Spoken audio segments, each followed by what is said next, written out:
पठेत् रामचरितम् सर्वपापैः प्रमुच्यते।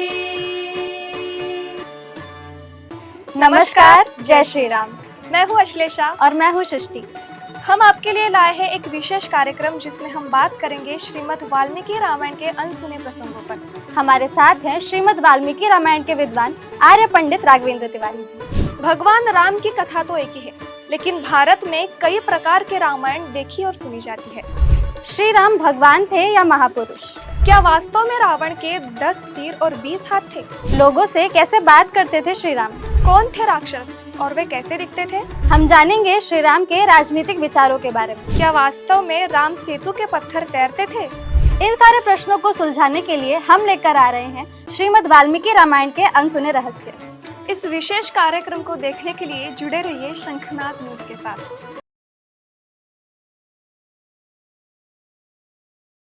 तो आज एक बार फिर हमारे साथ जुड़े हैं श्रीमद् वाल्मीकि रामायण के विद्वान आर्य पंडित राघवेंद्र तिवारी जी। नमस्कार सर। तो सर, मेरा आज का सवाल ये है आपसे कि श्री राम को एक आदर्श शासक और प्रशासक के रूप में देखा जाता है, तो आपके अनुसार से उनके राजनीतिक और प्रशासनिक सिद्धांत क्या हैं और उन्होंने अपने शासन के दौरान अपनी प्रजा के साथ किस तरह का व्यवहार किया था? ये आपका जो सवाल है ये भगवान श्री राम की कथा के रूप में काफ़ी नया है, क्योंकि इस प्रकार का प्रश्न कभी किसी ने किया नहीं, कभी ऐसा सुना ही नहीं गया है। लेकिन जो वाल्मीकि रामायण कथा है वो हम जब उसको पूरी तरह से देखते हैं तो एक राजा के आसपास ही घूमती है कि एक राजा कैसा होना चाहिए, उसके विचार कैसा होना चाहिए। और भगवान श्री राम जब राजकुमार के रूप में थे तब भी उनके भी जो विचार हैं एक अच्छे राजा की तरह थे, और प्रजा की बहुत ज़्यादा देख रेख करना। और जब वो वन में गए तब भी उनका जो व्यवहार था, भले ही वो राजा नहीं थे लेकिन उनके विचार और व्यवहार ऐसे थे कि ये सब मेरी प्रजा है।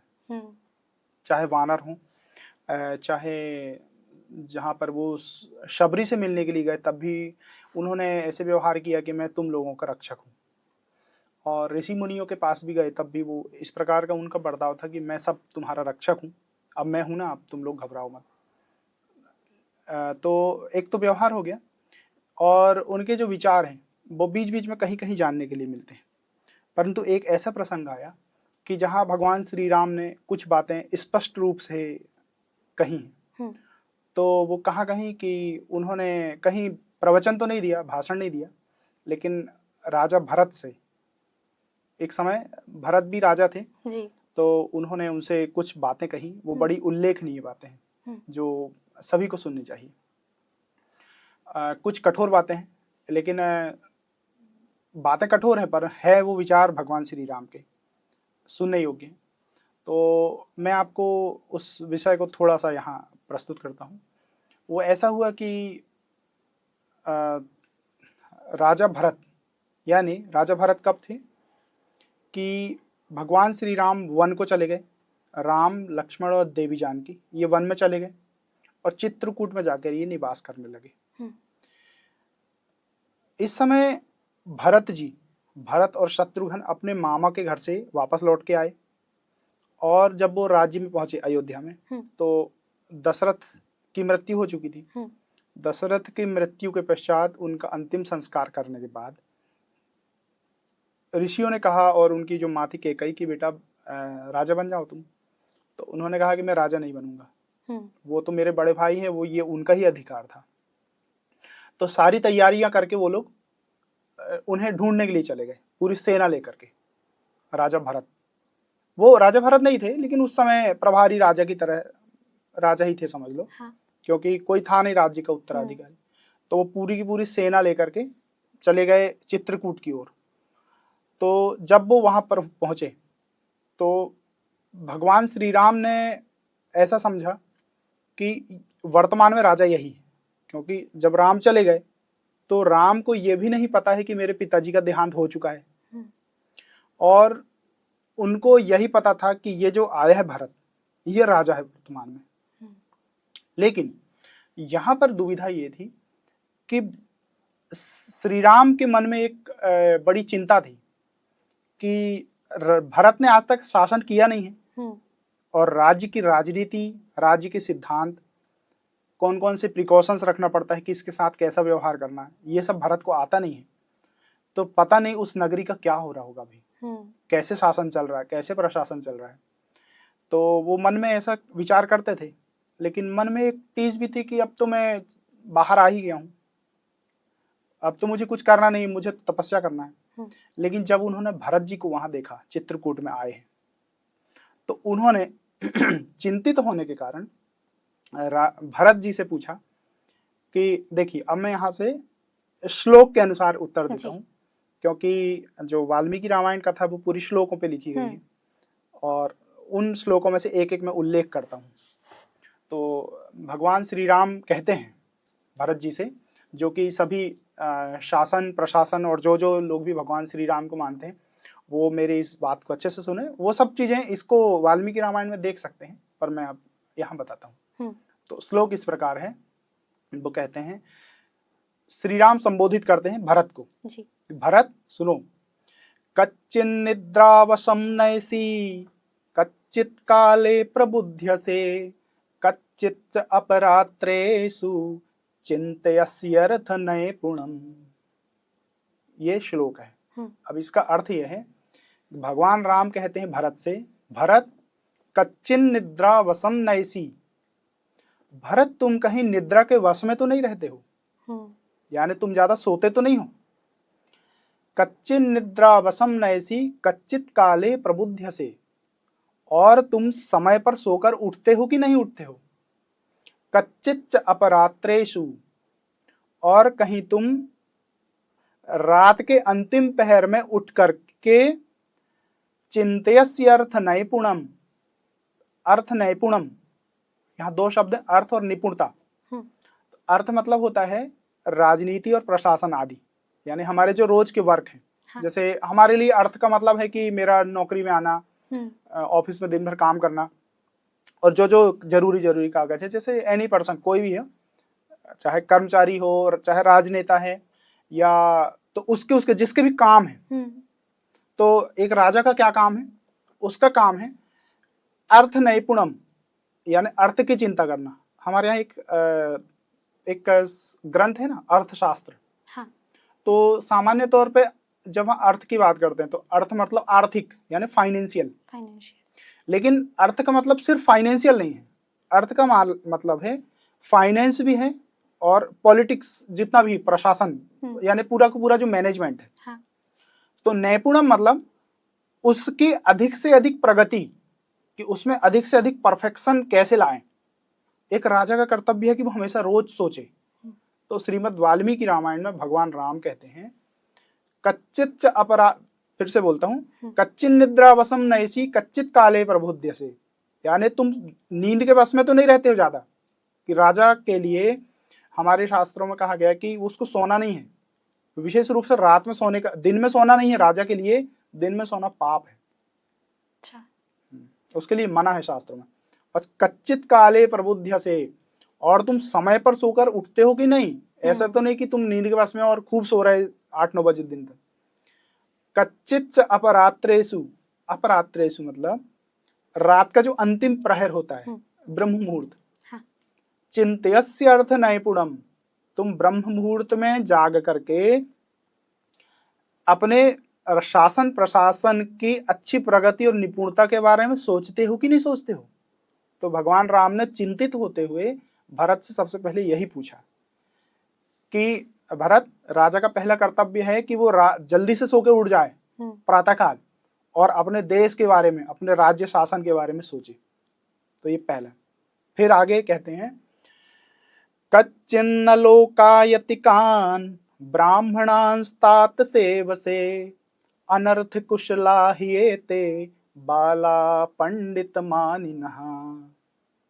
अब इसका भी बहुत गूढ़ अर्थ है। तो कहते हैं, कच्चिन्न लोकायतिकान ब्राह्मणांस्तात सेवसे, अर्थ है इसका कच्चिन्न लोकायतिकान। अब लोकायति मतलब क्या होता है? एक शब्द है लोकायत। लोकायत मतलब होता है नास्तिक लोग। अच्छा। यानी जो भगवान को नहीं मानते, भगवान, ईश्वर, दैवीय शक्तियां, फिर उसके बाद में भक्ति, श्रद्धा, दया, सहानुभूति, प्रेरणा, ये ऐसी चीजों को नहीं मानते नास्तिक व्यक्ति। तो उनको लोकायत कहते हैं। लोकायत मतलब जो सिर्फ इस लोक के बारे में सोचते हैं, जो दिख रहा है सब सिर्फ वही सत्य है, और जो नहीं दिखता है वो कुछ नहीं, कुछ भी नहीं है। तो एक नास्तिक व्यक्ति जो, उसको कहते हैं लोकायत। तो भगवान राम ने कहा कच्चिन्न लोकायतिकान ब्राह्मणांस तात सेव से, भरत तुम कहीं ऐसे ब्राह्मणों की सेवन तो नहीं करते हो जो लोकायत हो, यानी जो नास्तिक हो।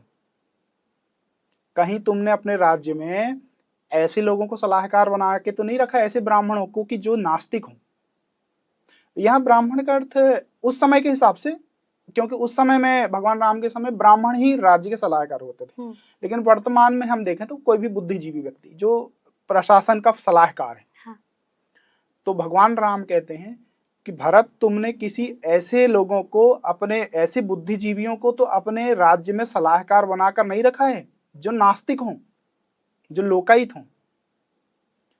लोकायतिकान ब्राह्मणांस तात सेवते अनर्थ कुशला ही एते बाला पंडित मानिनः।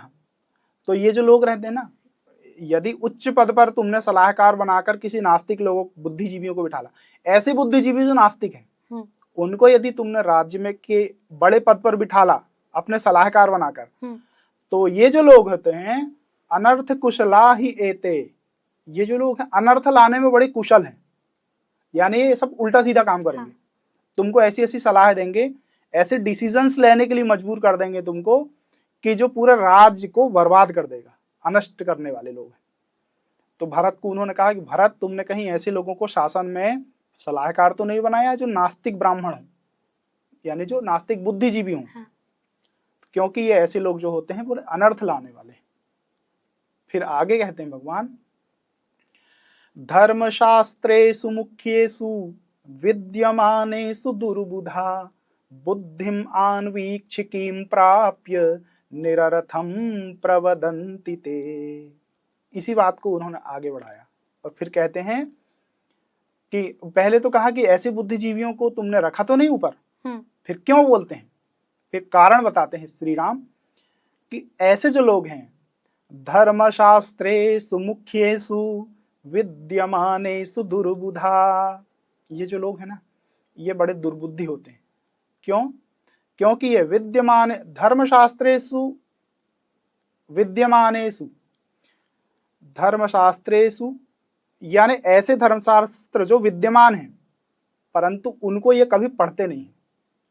धर्मशास्त्रेषु मुख्येषु विद्यमानेषु दुर्बुधा, कि ये जो ऐसे लोग होते हैं ना, जो बुद्धिजीवी तो बहुत हैं, यानी इनकी बुद्धि बहुत है, परंतु ये धर्मशास्त्र को नहीं पढ़ते, क्योंकि इन्हें ऐसा लगता है कि हम बहुत बुद्धिमान हैं, तो वो कभी धर्मशास्त्र को पढ़ते नहीं।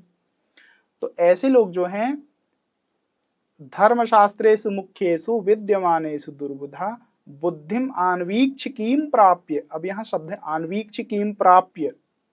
आन्वीक्षिकी मतलब होता है ऐसी बुद्धि जो बहुत टैलेंटेड होती है, यानी जिसको हम कहते हैं ना रीजनिंग। रीजनिंग मतलब कि अपने आप कुछ आइडियाज सोच लेना, लॉजिक्स निकालना। तो जो उन्होंने कहा भगवान राम ने कि जो बुद्धिमान लोग हैं, जो बहुत तर्क वाले हैं, जो वो आन्वीक्षिकीं प्राप्य मतलब तीव्र बुद्धि के हैं, लेकिन जिन्होंने धर्मशास्त्र को नहीं पढ़ा है, तो यदि ऐसे लोगों को, ये जो लोग होते हैं वो सिर्फ कहने के लिए विद्वान है, बाला पंडित मानिनः, तो वास्तव में ये लोग बाला है। बाला मतलब कहा कि मूर्ख हैं। वास्तव में ये लोग मूर्ख होते हैं, लेकिन इनको पंडित समझा जाता है। सिर्फ कहने के लिए पंडित हैं, परंतु क्योंकि ये धर्मशास्त्र को पढ़ते नहीं, तो अपनी सिर्फ आन्वीक्षिकीं प्राप्य मतलब तीव्र बुद्धि से सिर्फ डिसीजंस लेते हैं, लेकिन इनके पीछे जो बेसिक बैकग्राउंड है धर्मशास्त्र का वो नहीं है। तो ये तुमको ऐसी सलाह देंगे कि जो तुम्हारे राज्य में बड़ा अनर्थ लेकर आएगी। ये ऐसा भगवान राम के वचन है। धर्मशास्त्रेषु मुख्येषु विद्यमानेषु दुर्बुधा बुद्धिम आन्वीक्षिकीं प्राप्य निरर्थम प्रवदन्ति ते। तो ये जो तुम्हें बात बोलेंगे ना वो निरर्थक बात बोलेंगे। और वास्तव में ऐसा वर्तमान में भी ऐसा हो रहा है कि बड़े बड़े पदों पर बड़े बुद्धिजीवी लोग बैठे जो बड़े तीव्र मेधावी हैं, परंतु उन्होंने धर्मशास्त्र का अध्ययन नहीं किया हुआ है। तो वो राज्य में ऐसी सलाह देंगे कि जो सब उल्टे सीधे काम, तो बहुत सारे जो सिस्टम बिगड़ता है वो इसीलिए बिगड़ता है। तो भगवान राम की इस बात को बहुत सोचने की आवश्यकता है, और लोग जो हैं मैं जो बात बोल रहा हूँ उसको ऑथेंटिकेट करना है तो श्रीमद् वाल्मीकि रामायण को भी पढ़ सकते हैं। ये जो है चित्रकूट का जो प्रसंग है जी। ये आता है अयोध्या कांड में। अयोध्या कांड का चित्रकूट का प्रसंग है, उसमें भगवान श्री राम के बारे में। अब फिर भगवान श्री राम फिर राजनीति के विषय में और आगे बोलते हैं। अब वो कहते हैं कि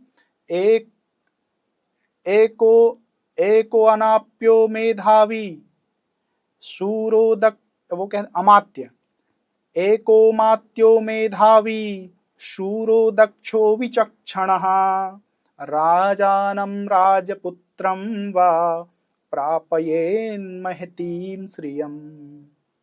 अब ये बहुत अच्छा है।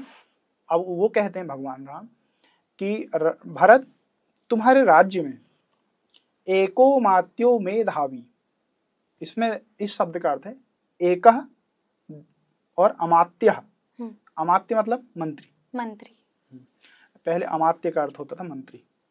तो एको अमात्यो मेधावी, तो तुम्हारे राज्य में एक ऐसा मंत्री होना बहुत जरूरी है कि जो मेधावी हो।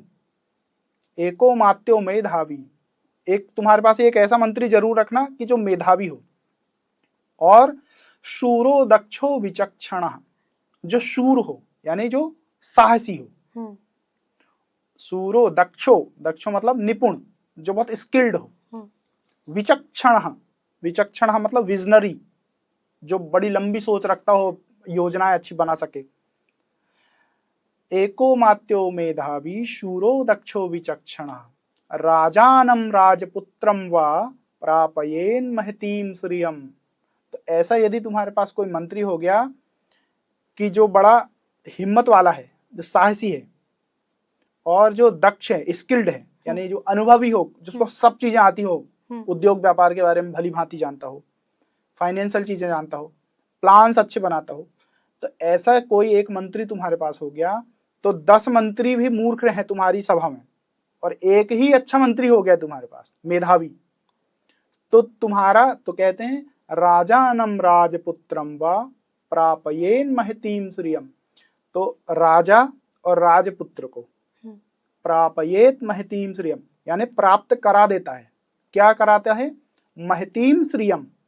महतीम मतलब बहुत ज्यादा, और श्रियम मतलब लक्ष्मी, यानी बहुत पैसा, समृद्धि। तो भगवान राम कहते हैं कि भरत, तुम्हारे जितने भी मंत्री मंडल है, तुम्हारा सलाह देने वाले लोग हैं, वो सब में कम से कम एक मंत्री ऐसा रखना कि जो बहुत बुद्धिमान हो, विजनरी हो, शूर हो, स्किल्ड हो। तो ऐसा कोई एक मंत्री भी हो गया तुम्हारे पास, तो ऐसे लोग जो है राजा और राजपुत्र को बहुत सारी लक्ष्मी उत्पन्न करा के दे देते हैं। तो इस प्रकार भगवान राम कहते हैं कि एक तो उन्होंने कहा कि नास्तिक व्यक्ति को अपने सभा में कभी सलाहकार मत बनाना, उच्च पद पर मत रखना, और दूसरा उन्होंने कहा कि एक व्यक्ति कम से कम मेधावी हो, शूर हो, दक्ष हो। इस प्रकार ये भगवान राम के, वैसे पूरे रामायण कथा में भगवान राम ने अनेक स्थानों पर कुछ कुछ ऐसी बातें बोली हैं जो हमारे वर्तमान राजनीति और प्रशासन के लिए बहुत महत्वपूर्ण है और आज भी बहुत प्रासंगिक है। बल्कि हम प्रासंगिक से भी अधिक कहेंगे कि हम यदि उनका भी उपयोग करेंगे, उनके विषय में हम जानें, तो हम बहुत सारी हमारी जो वर्तमान की सॉल्यूशंस है उसे निकाल सकते हैं। परंतु ये ऐसा हुआ कि मध्यकाल में श्रीमद् वाल्मीकि रामायण कम पढ़ी गई, उसका अध्ययन कम हुआ, और अध्ययन कुछ जैसे जिन लोगों ने किया तो उसका प्रचार नहीं कर पाए। इस कारण से हम भगवान राम के जो वास्तविक विचार हैं उनको कभी जान नहीं पाए। तो आज मुझे इस पॉडकास्ट में जो भी कहने के लिए मिल रहा है, जो लोग सुनेंगे, तो बहुत अच्छा सौभाग्य है कि हम कम से कम उनके जो वास्तविक विचार हैं, हाँ, आपने बहुत सारे भेद खोले भगवान राम के। बहुत बहुत धन्यवाद सर।